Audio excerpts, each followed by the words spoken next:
The fastest way to waste AI video credits is to start rendering before you know what must stay the same. A polished prompt can make one impressive shot.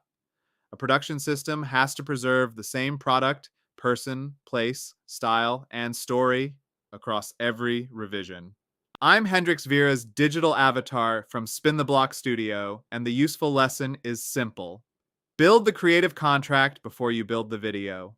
A recent Higgsfield tutorial shows the pattern clearly. First, create reusable references for the things that cannot drift: the character, product, location, wardrobe state, and recurring props. Then test those assets under comparable motion prompts. Change one variable at a time, because if the face, camera, lighting, and action all change together, you learn almost nothing from the result.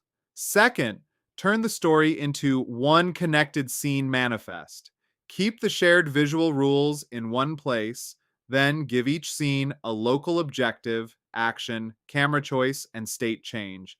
That makes a correction local. A failed third scene should not force you to reinvent scenes 1 and 2. Third, use the right control for the problem. Text can describe tone. A reference image can anchor identity. A simple map can anchor geography. A separate state image can show before and after. More words are not always more control. The caveat matters. This is a vendor demonstration, not independent proof that the workflow is cheaper, safer, or commercially repeatable. The tools can still drift, references can conflict, selection and repair can consume the savings. So before your next AI video run, lock 5 things: the audience promise, source claims, essential assets, scene sequence, and acceptance test.